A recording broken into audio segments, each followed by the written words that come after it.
it on. Hi. I've got a little, there it goes, a little button going. All right, let's get started. It's 7 o'clock, 7:02. This is Dale Lamb, Mels 603. Meet on Thursdays at 7 o'clock.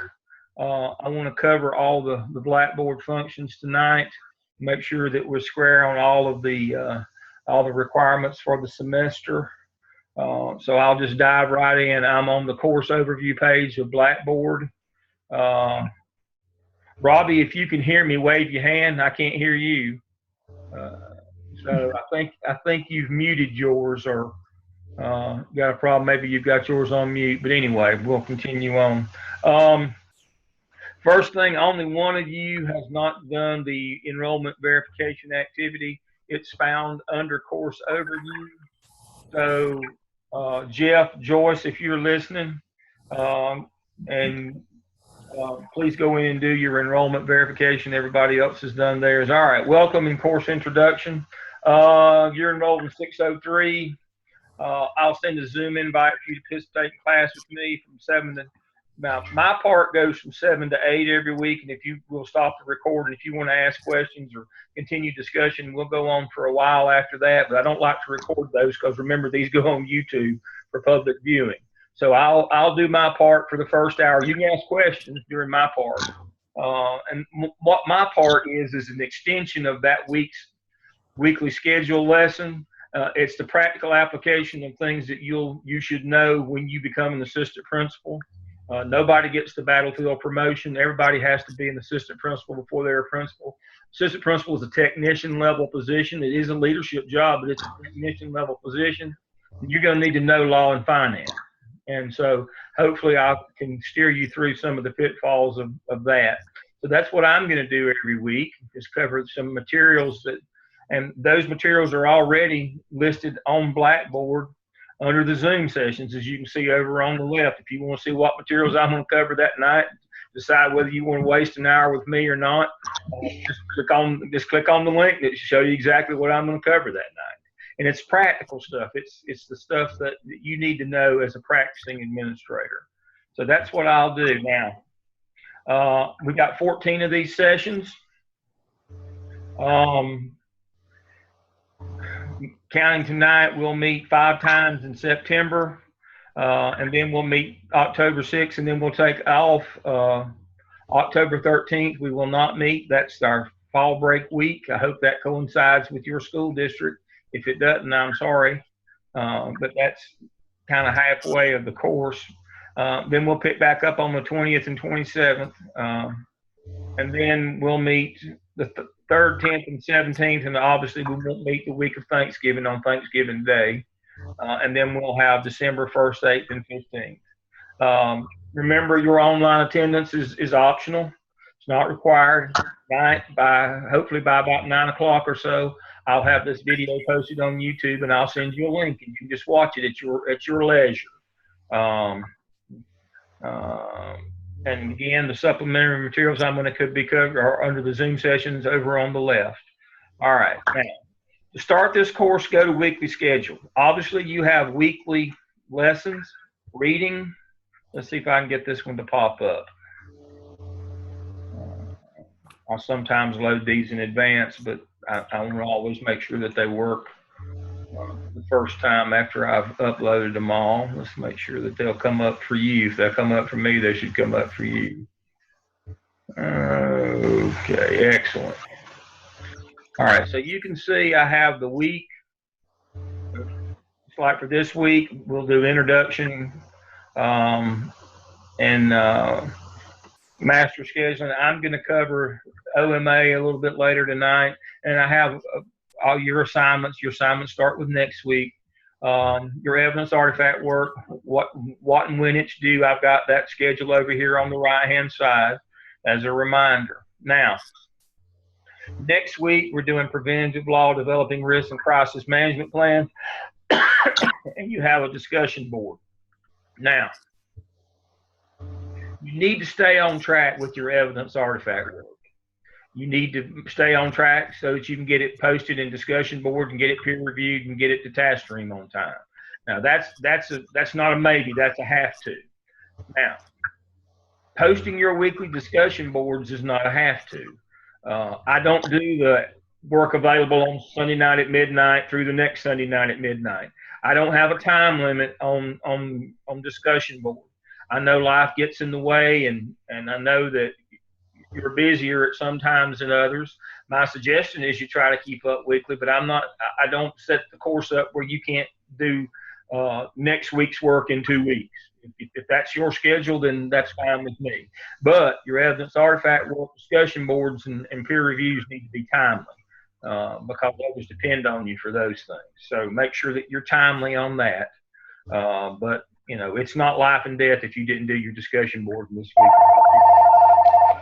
Sorry. It's okay. Well, we do, So, Come from GS. Follow up. Call from GS. I don't know what that is. All right. Robbie, can you hear me? yes, sir. Can you hear me? Barely. I have my volume turned up. Let me see if I can turn mine up. And I've got mine as loud as it'll go. That's what I have mine as loud as it will go. Okay. All right. All right. Is the due date the Thursday of each week for the artifacts, or is it like that Friday? Friday. Friday. Okay. Friday will be fine. But yeah, that'll give you an extra day. Okay. That's one of the reasons why I like to have class on Wednesdays and Thursdays is to try to get it as late as possible. And then work due by Friday, and it seems to work better that way. But yeah, if you can get it in by Friday, everything's good. Okay. I grade every day. I go in every day and read your discussions. I read every one of your posts. I grade every morning and usually every evening too. So it won't be a problem for me if you do it on Friday, and it won't be a problem if you do it next Friday in terms of your weekly assignments. But yes, Robbie, you're right. I'd like to see all evidence artifact work by Friday each week. Okay. And so I have all your discussion boards in here and all your activities, all of your reading. I would suggest that you buy the book because you're going to be reading all the way. You can see I had you read every chapter on each of the two books. And so there they are. So there's your weekly schedule. Tells you what evidence artifact work is due. It tells you what your readings are that week. It tells you what topics we're going to cover. Those are the same topics that we'll cover in Zoom sessions that week. It also has all of your discussion board assignments. So all of it's in one document. If it were me, I'd print this one out and just keep it posted somewhere where I work, and you'd know exactly where you are at all times. All right. Let me go back to.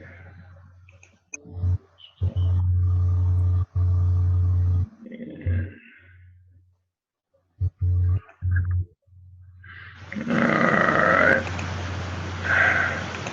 And we're back on course overview. All right. So that's where everything is now. You know that your components need to be uploaded in discussion board for peer review at least 2 weeks before they're due in Blackboard assignment Dropbox. So the way it works is you put it in discussion board, get it peer reviewed, then you finalize the changes, and then you put it in assignment Dropbox for me. That's where you get your grade, and then you drop it into ClassStream for comments. So in terms of I had you doing one peer review. You choose which one. Try not to choose the same person every time. For every one of the components that comes in for peer review, pick one. Do one of them. Do one of your colleagues, and post it in writing in discussion board on the thread. So let's go to that right quick. So you go to discussion board.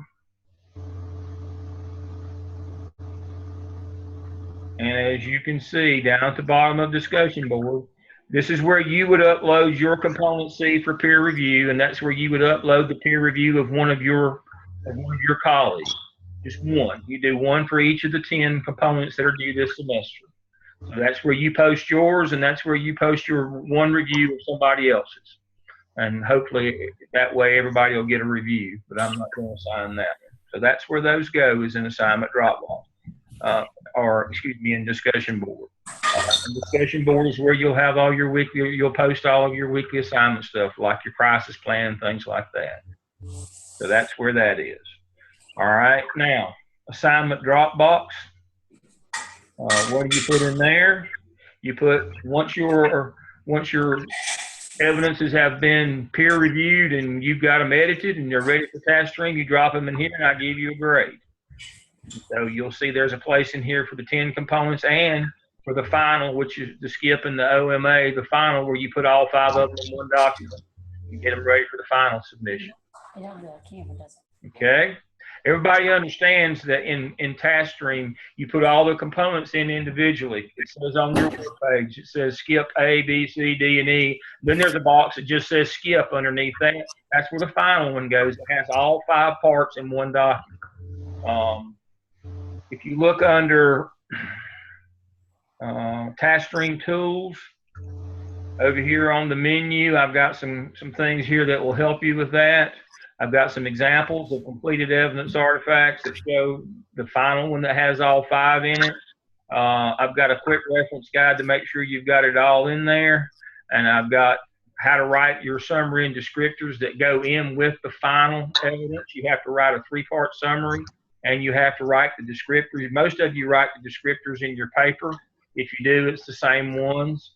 I have an example of what accomplished summaries and descriptors look like. So these things will help you with that final submission.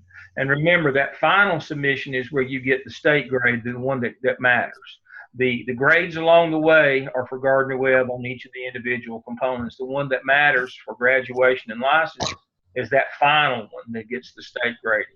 And with it, you have to submit the final comprehensive document that has A through E. You also have to write a 3-part summary and you have to write your descriptors. And I have all that is right here on the task stream tools. It tells you how to do that. I'll let you be self-directed on that. Some of you already know that, some of you don't, but I have it here for you if you need that extra assistance. It's right here. Back to course overview. So we won't upload the task streams individually like what we've been doing? Yeah, you will. We will do it, okay. Yes, you will continue to put your work in task stream, but you will put it in Blackboard for me to give you a class grade as well. Okay. No, nothing changes with task stream. Let me be clear. Nothing changes in the process with task stream. You still get your work peer reviewed. You still submit it for comment. Then when your internship supervisor says it's ready, you put it, you move it for evaluation. But at the time that you post it in task stream for comment, you put it in assignment Dropbox and we'll give you a class grade. That saves me from having to give you midterm and final exams. I just count these as your midterm and final exam because it's an exemplar of everything that you've learned during the course. So, all right. So we covered that. Now, as I alluded to earlier, you're going to do 2 peer reviews on Zoom video this semester. And I had you in groups to do that. Those are going to be self-directed. You get together with one another. You do it online. You're in groups of 3. You email me the video. And I will post it on YouTube for everybody to watch. There won't be a grade. There won't be an assignment Dropbox or a grading on that one. You'll just send those to me and I'll send them out because you'll do one another. So that in groups of 3, one of you will review the other. Each of you will review the other 2. I know you have experience doing peer review by Zoom, but if by chance you forgot how to do that, I have the new on course overview page. I have the new Mels candidate handbook. It's not for you. It's for people that started this semester. But the reason I have it there, disregard everything except the section on how to do Zoom peer reviews. He has a really good section in there on how to do this. And so that'll save me and you both time. If you don't remember how you did the Zoom peer reviews last semester, there is a primer right here in the handbook on how to do those. So you just refer back to it. Right here are your groups. I changed them so that now you will elect your own Zoom master, chairperson, from your group, and that person will do that. You can do more than one session. You can do a session where you can do 3 sessions on this person if you want to, or I'll let you get a chance to be host. But you get to make that decision. If you want to do 3 on each one of them, if you have the time to do that, or if you just want to have one session in which you review, everybody does a round robin and reviews the other 2, and you keep the same Zoom master, that's fine with me. That's part of being kind of open-ended and let you set your parameters and decide and kind of take a leadership role and learn on your own, be somewhat self-directed.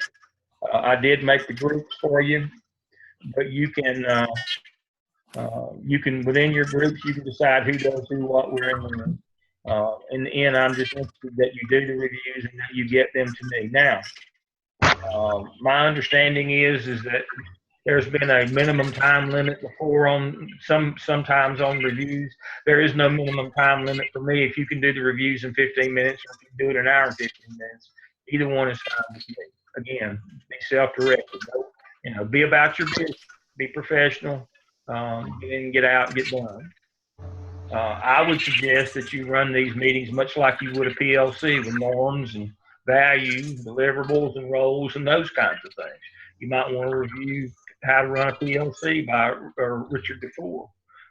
That's how I would run these if it were me, but that's up to you. You may decide to run them a different way. But here are your groups for your 2 peer reviews.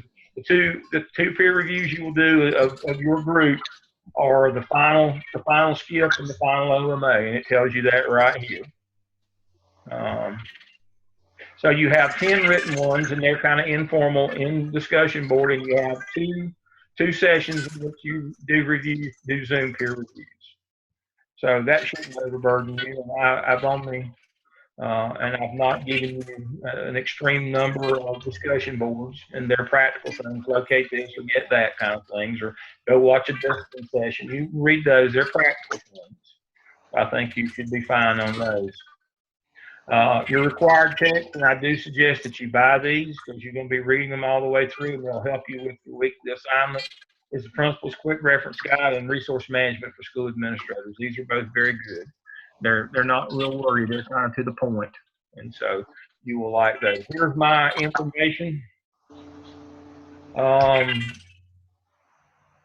You can call or email me anytime, except between 12:30 a.m. and 4:30 a.m. I sleep a little bit. But other than that, nights, weekends, holidays, I know that's when you work because you work during the day. It won't bother me a bit. Won't make anybody mad. Call, email. I'll get right back to you. You have a student information sheet. If you would fill that out, send it to me if you've not already done that. There's a Blackboard orientation module here. You folks are past that. Y'all know how to do that. There's a YouTube video on how to use the new they put a new library tab. You see it up here at the top on Blackboard. There's a YouTube video on how to use that library tab if you need it. As I said, this candidate handbook, you're still under the old handbook that you came in under. The reason I have this handbook in here is because it has a really good section on how to, don't remember how to do your Zoom sessions. It's really good. And here's your Zoom peer review groups. All right, I'll catch my breath. Questions so far? Is it clear as mud? I thought so. All right, as long as you're with me so far. All right. We've already covered the weekly schedule. The syllabus has the attendance policies and all the other policies, honesty, integrity, grading policy, and all those things for the university. Assignment Dropbox is where you drop all your completed evidences once they're ready to go into TaskStream for comments. You put them in TaskStream for comments, and you drop them in Assignment Dropbox so I can give you a grade. So we won't have to get into doing other written exams. Discussion board is where all your weekly assignment discussion boards, and that's where all of your peer reviews, where you put your components in for peer review and where you put your peer reviews of others in. TaskStream tools is those things to help you with your final evidence submission. And then I have a box called intern materials, and this is just for all students. A site supervisor packet, the handbook that you're under list of suggested activities for your earn sheet, and then the overall timeline sheet for submitting evidence artifact work.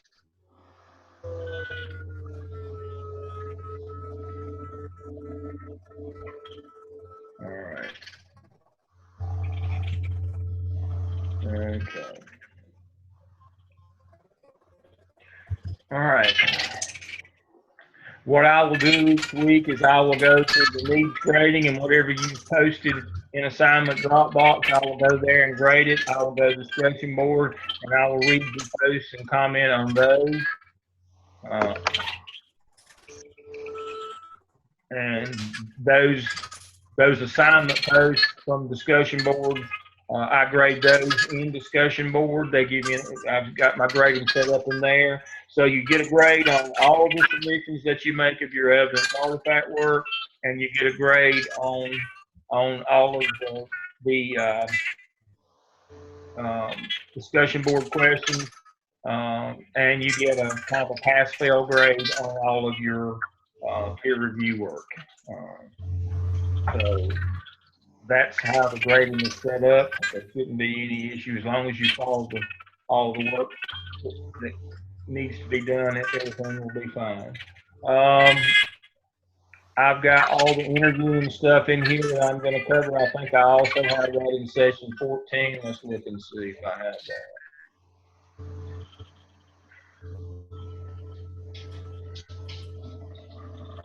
No, I don't have it there.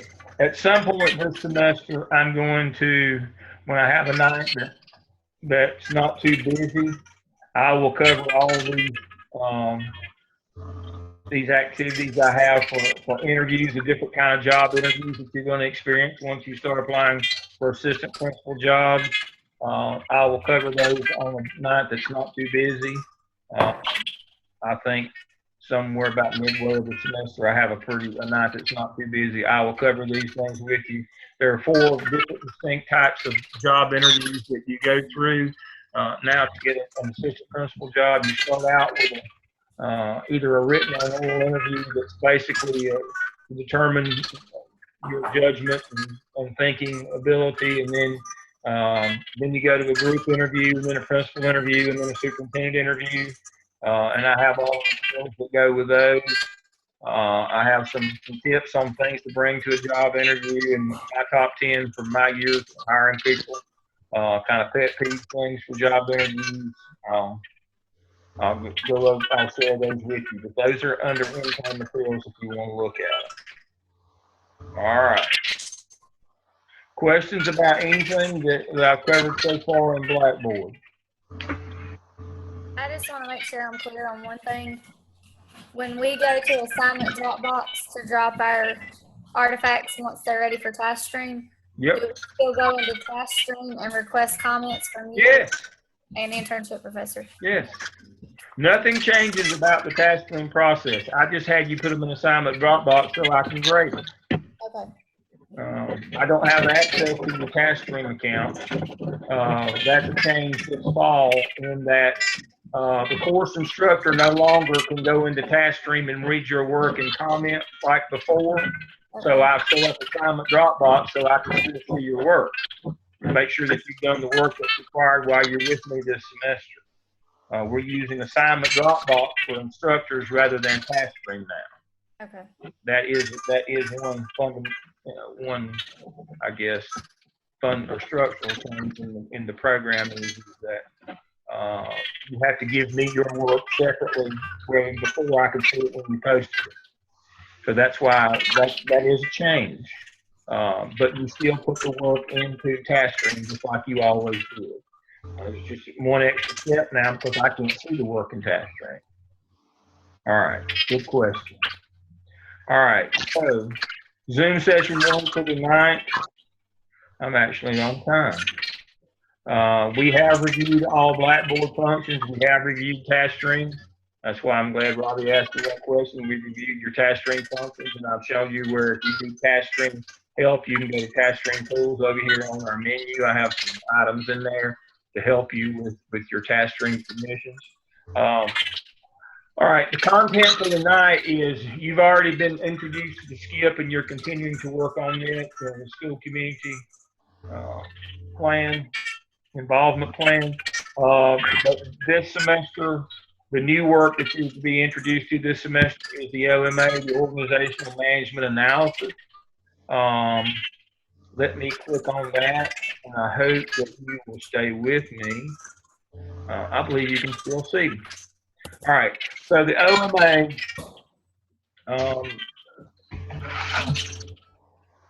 the overview of the OMA for me is very simple. The OMA is not about creating a master schedule, duty roster, and supervision schedule. Let me say that again. It's not about creating a master schedule, duty roster, and supervision schedule. What it is about is creating a legal master schedule, duty roster, and supervision schedule. There's a big difference. There's a big difference in just creating those documents and creating legal documents. There are legal requirements that go into these things. For example, there are legal requirements for planning instructional calendar from the General Assembly. We'll be introduced to all the state statutes under the state education laws this semester. They're under North Carolina General Statute 115C 1 through 545. There are 545 state statutes that govern public education. I will pull out the salient ones of those in my presentations this semester. The first one I want to pull out is legal requirement for planning and instructional time, the calendar. So, you can't just decide what to make your own master schedule based on whatever you think it ought to be. There are legal parameters. For example, there's 185 days over 9 calendar months. That's a change from 180 days. School districts, some school districts, for example, my brother-in-law was a teacher in Rutherford County. I asked him this week, and he said they're going to continue to stay with the traditional 180-day calendar. They're going to add 15 minutes to each day in order to make up for the 5 days. That isn't a legal option. So in Rutherford County, they'll only have 180 days of school this year as opposed to 185, but they will do 15 extra minutes every day, and that has to be an instructional time. I won't read through all of these things tonight, but there are a lot of statutes that govern your master schedule, and hopefully we'll cover enough of those that will give you an idea of the complexity of master scheduling. In terms of duty roster, a duty roster is for supervision during regular school hours, covering the cafeteria, covering the bus lot, covering the car rider lot, being in the hallways, those kinds of things. When you go to court, and sometimes administrators have to go, unfortunately, you get sued for negligence and inadequate supervision. The rule of thumb when you go to court is 1 to 45. You have to have one adult for every 45 kids. If you don't have that, things won't go well for you. So if you've got 300 kids in the cafeteria and got 3 teachers and the fight breaks out, I'm not telling you that if you had 6 teachers or 7 teachers in there, they could have stopped the fight. What I'm telling you is when you go to court, you won't have not had adequate supervision. So those are the kinds of issues. The supervision schedule is for after school activities. Nothing changes. The same rules apply after school as during school. That's one of the things that folks have a hard time understanding is, the bell rings and there's still 400 kids on the high school campus. You got to supervise those kids till they get off your campus. You can't just say, well, school's out, we'll lock the doors and they're on their own out in the yard. That's not the way it works.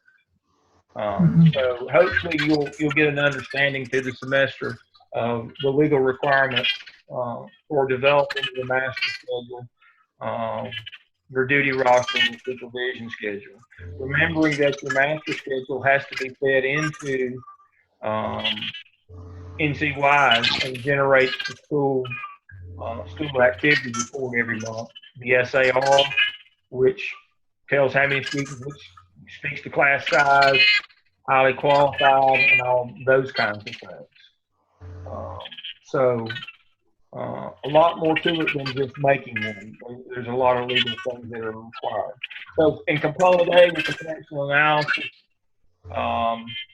pretty much you tell everything about your school.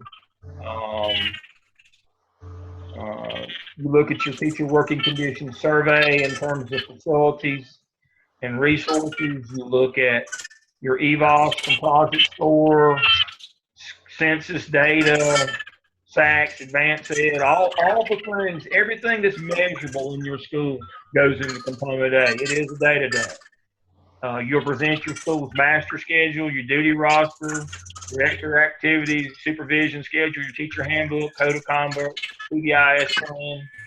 And then the third part of the analysis is determine the degree of involvement, participation, school personnel making budget recommendations and resource decisions. That one you will need to go to your principal and ask.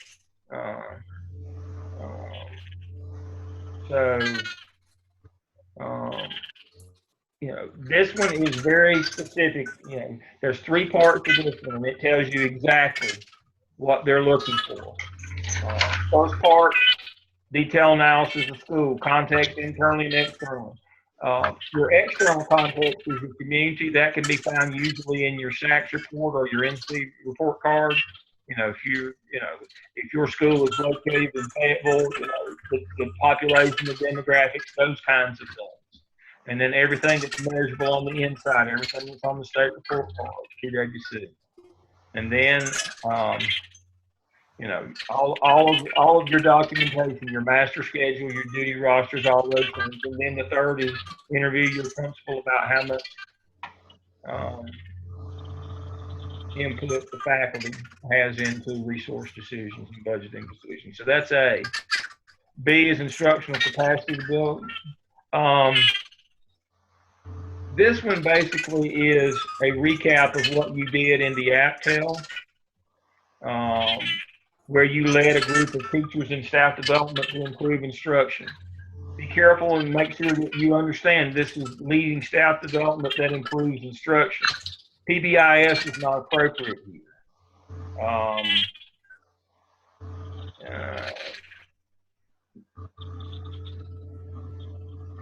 This one is about instructional capacity. Now, people will argue, well, you got to have discipline first. I won't say I disagree with that.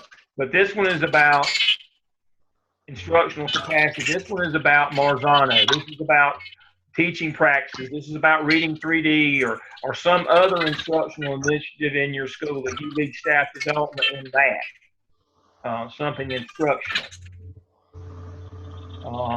And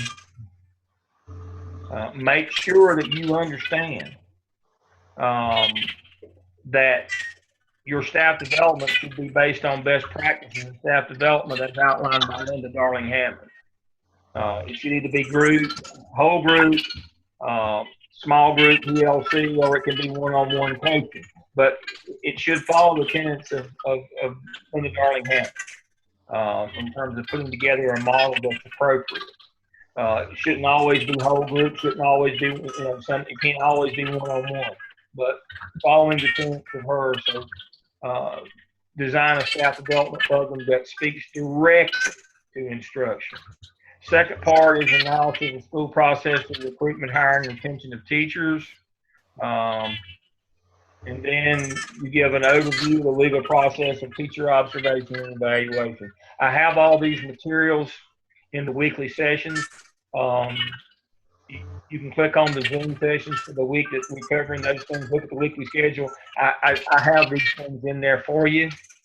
Some documents I'll cover them when we get to that week. But you can kind of get ahead. If you look at the weekly schedule and see when we're doing recruitment, hiring, and retention of teachers, look at the corresponding Zoom session and there the materials will be. Same way for teacher observation. All right, C. The biggest problem that we have here, you'll present a summary of laws, policies governing special populations in their school. Again, I have these under the special population Zoom session week. I have a good start on those. You need then to assess whether your school is providing legally compliant and ethically sound services. So the way to do that is this. First, tell us what they're supposed to get. Then tell us what they're getting at your school, and then tell us whether that's compliant or not, based on an interview with the person responsible. For example, we'll start with EC. What are EC kids supposed to get? What are they getting at your school? And does your chair say that your department, EC department, is compliant?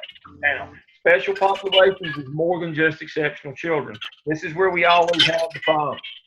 We have people who do an excellent job on EC, and that's all they do. We want you to also include your intervention team. That's where the kids are referred for academic difficulty, and they go through the required 90-day process. And many school districts are doing MTSS, the multi-tiered support system. They're doing 90 days prior to the legal 90 days. Outline that. Is your system just doing the 90 or are you doing the 180? What are they getting? Yeah, what the legal is, they get 90. They get 30 days of anecdotals, 30 days of intervention 1, and 30 days of intervention 2 prior to a testing decision being made for EC. Is that all your school offers? If it is it compliant? Or does your school offer the other 90 days prior to that in which you're doing other strategies like RTI, response to intervention? So you need to do EC, you need to do intervention team, you need to do ESL or LEP, whichever you or ELL according to where you are. You're non-English speaking students. You also need to do your AG students and Title I if present. Title I if present. Okay. So those are your special populations that we want to know about. In D, your organizational management procedure analysis. You create a narrative report that demonstrates your knowledge of federal and state law and knowledge of legal policy requirements for teacher qualification, class size planning. That document I just showed you on legal planning time is one of the documents that you will have to find. And it tells you all the things that you're looking for here.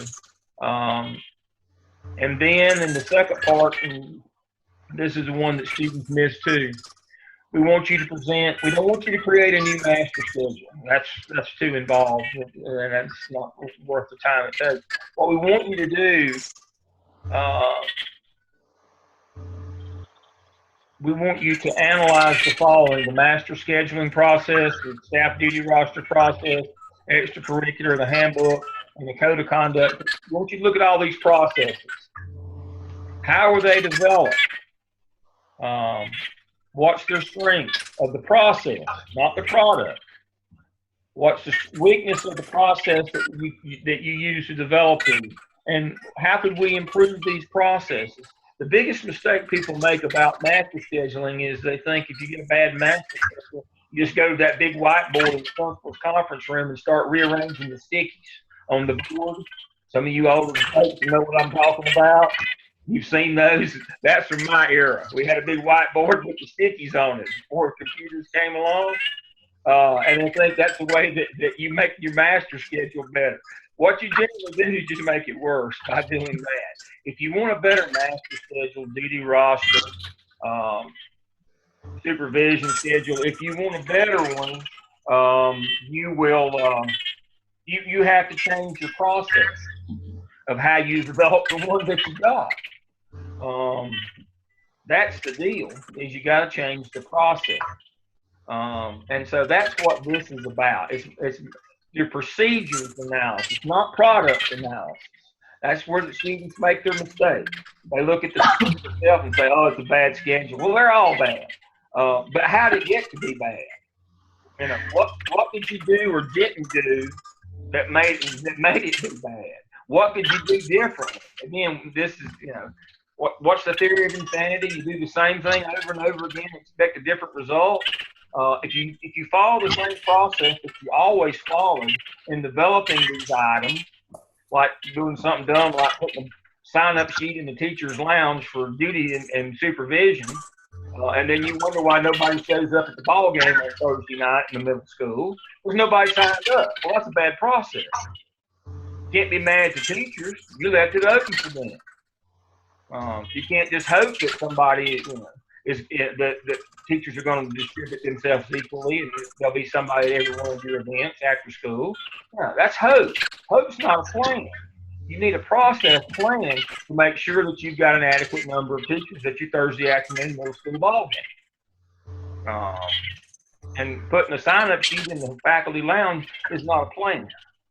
That's barely hope. And then finally, E is you create a process plan. It's just like the action plans or marketing plans and all the others, where you have specific activities, timelines, person responsible. And basically, it's how are we going to do all these things? Who's going to be in charge of the master scheduling process? Who's going to be in charge of the duty roster process? When are we going to do that? What resources will they need? So this is about the plan itself, about how are we going to do each one of these things? How are we going to accomplish each one of these things? Can I ask a quick question? Okay. In our Mels handbook, it only goes through component D. Yeah, I know. We're doing this one? We're going to do E. We're going to do E. E's been added. Okay. That's not Dale's decision. E was added. It was added last fall. You must have an old copy of the handbook. So for those of you who started in the fall of 15, this one was added. I don't know if they didn't get you the right handbook. I have the right handbook is in here. I think you're probably operating under the old handbook. So starting in the fall of 15, E was added. Okay. And we go by D for that one too because our D is different. You go by this D. Okay. Go by this D. I pulled this one straight out of the handbook. Okay. Go by this one. It's not a lot different, but it is a little bit. But that's a good question. And here are all of the descriptors that go along with the OMA. These are the ones that you will write at some point when you do the OMA final. Here are the descriptors that you will write. How you satisfied each of these descriptors. Have y'all been writing descriptors along the way? Mm-hmm. Yes. So you know what I mean about writing descriptors, what you did to those. Okay. Again, you can go to task string tools, and I have in there an example of how to write task string summary descriptors and an example of what they should look like. Let's see.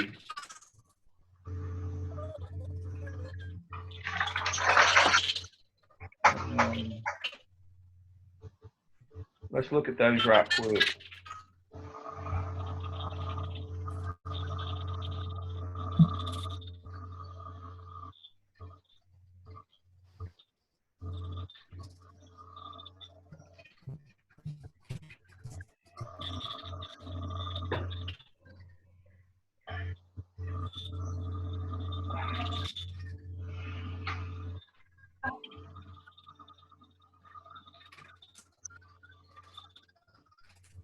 Hopefully it'll pop up here.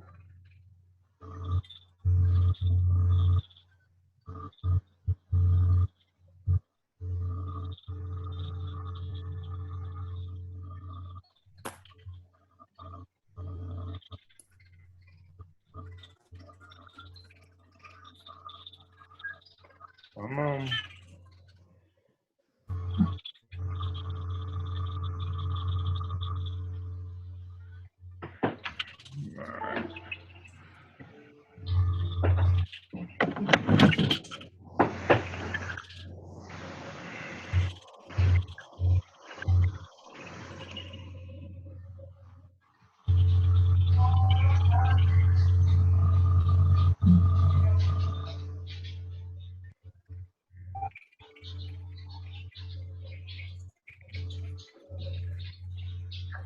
All right. Writing a task string summary. This is when you complete your OMA, you got all 5 parts submitted for evaluation, and it's all done by the end of the semester. You write a reflection statement, an impact statement, and evaluation. Now, what I have here is a series of questions for each of these, and so you'll roll it down to the OMA. If you answer those 10 questions, you will have covered all 3 of these sections. These are the things that should be reflected in your answers right here. That's how you write a summary. And then descriptors. For each of the descriptors, we're looking for 5 sentences. Content, what'd you do? Process, how you do it. Analysis, what happened as a result. Outcome, reflection. That's what we're looking for there. And so that leaves it pretty open-ended for you to write your descriptors about how you did it. For example, descriptor 1B1, the very first descriptor in the very first in the app cell, where you create the PLC. Your 5 sentences would be what was done. I created the math PLC. Process, how it was done. We used all the math features. Analysis, what happened as a result. We put a Hawaiian algebra in. Outcome, we implemented it. It was highly successful, and we'll do it again. Our students would like it. Reflection, it was worth our time and effort. No staff development was involved, and we're going to continue that. Now, this is an age question, I guess. Who knows what Hawaiian algebra is? That's what now is commonly referred to as algebra 1A and 1B. When you take algebra and spread it over an entire year rather than a semester, that's an aside kind of thing. But that's the kind of thing that we're talking about. Content, process, analysis, outcome, reflection. How did it work? Did it cost a lot of money? No. You just extended the time is all you did. So it didn't take a lot of extra money or those kinds of things. Sometimes things work, but they aren't worth the time or the effort. That's what we want you to look at when you're doing your descriptors. This is what we did to meet it, but do some reflection in there and evaluation also when you write your descriptors. I think that's very valuable. State wants to know what you learned. And that's basically what you're telling them is this is, there are 37 descriptors that you're supposed to accomplish during this program for the state. And they want to know that you learned something, but you also can do evaluation and reflection. So those 5 sentences. So that's how you write summary and descriptors. All right. Go down. That was the OMA. Back to the OMA again. Here are your components, and here's what it takes to become proficient or accomplished in each of these. The extra that takes you from proficient to accomplished is here. You can read that for each of your components. And then you can see how you're going to be graded on the state scale in terms of these descriptors, what they're looking for here. So if you follow directions, you'll be fine on your descriptors when you get the descriptor grading. When you submit the final OMA, the parts have already been graded. The final state grading is a look at did you get your descriptors? Did you do the things did you learn the things you were supposed to learn? That's what this rubric is about right here. If you did all these things in your components, the Gardner Webb, you'll be fine when it comes to the state rubric here. We have them aligned for a purpose. All right. Questions about the OMA? Nope. Okay. If you have any questions about the skip, you should be getting close to completing it. Any questions about it? No? Y'all are an easy group.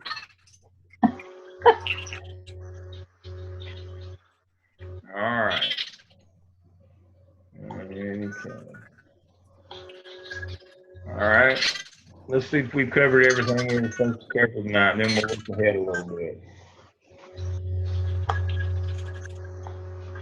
All right, we've covered all Blackboard functions. We've reviewed all testing functions. We've covered the OMA, and I did show you an example of the kind of documents you're going to have to find while you're doing this, the legal requirements for planning and instructional time. Let me quickly introduce you to North Carolina General Statutes. It's simply go to www.google.com. Once you're on Google, just Google NCGS 115C. And you will have the education statutes in North Carolina from the General Assembly, and there they are. One that you would probably be most interested in is 288,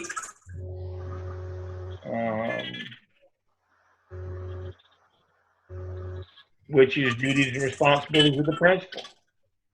But there are others. We'll click on that one quickly. We'll cover this one later this semester.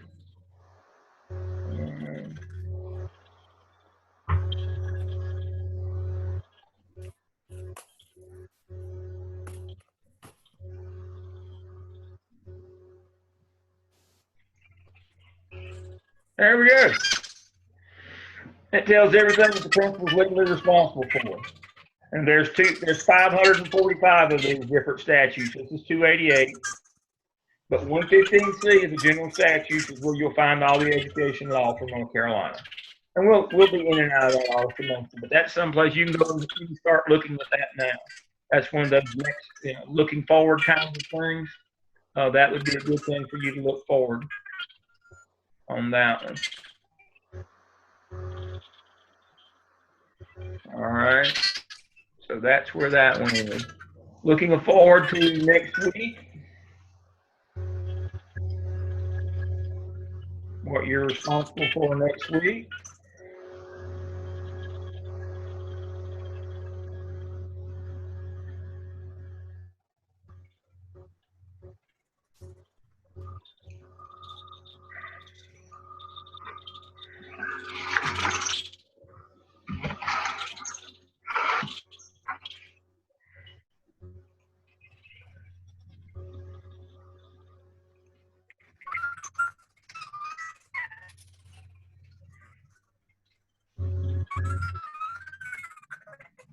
There we go. All right.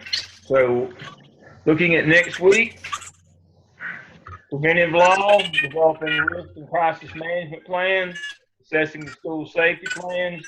You're to go to your individual school websites to find your safety plan or ask your principal. You're to read Principal's Guide to School Law, Chapter 1. And your first discussion board is to locate copies of your school emergency plan and do the assessment of your school plan, of your school's emergency plan. The school emergency plan should be fairly readily available.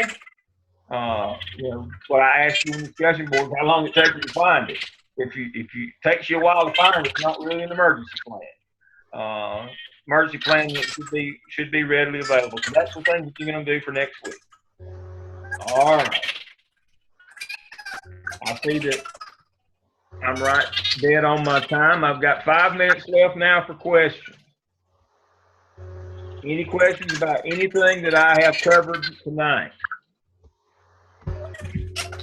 Is it understandable kind of the way that we operate in terms of your responsibility? Any questions on those?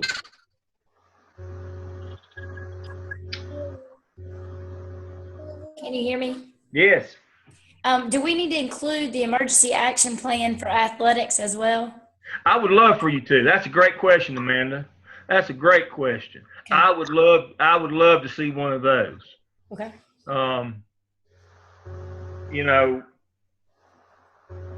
If you follow professional football, you know that Teddy Bridgewater, the quarterback for the Vikings, got hurt this week. Right.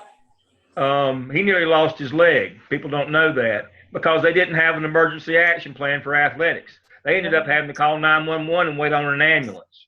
Oh. And he nearly bled out while they were waiting on him. Yeah, I didn't know that. That little known fact that was kind of buried in some of the reports. They did not have their emergency plan was not in place. They did not have paramedics or EMTs on site. They had to call 911. So yes, that athletic plan, especially if you're at a middle school or a high school where you have contact sports, Right. you know, you need an ambulance on the field. You need to have all that stuff. Absolutely, that would be great to have. Right. That's a good point. Very good point. Not so much for elementaries, but for secondary, absolutely. Okay. You know, a friend of mine, son played on the South Lake team just out the street here. One of their players got hurt pretty critically, and with no ambulance standing by, they had to transport him in a passenger vehicle. The legal liability, that's just staggering. So yes, that's a great idea, Amanda. Thank you. Thank you. Anything else? Well, I see my time is up. We'll have a good time. You'll have a few laughs. There's nothing else at me this semester. But I'll come on every week and I'll cover those Zoom materials. Again, if you don't want to be live with me, if you want to watch it, I'll have it posted generally by 9 o'clock the night of. I'll go ahead directly now and process and upload the video so that you can see what we've done every week. If you want to join me, fine. If you don't, that's up to you. Again, that's one of those adult decisions. You know how to manage your time. Please stay on time with your evidence artifact work and your peer reviews. Your weekly assignments, kind of up to you. All right. I've enjoyed it. I'll see you next Thursday. Everybody have a good week. Night. Good night. Good night. All right.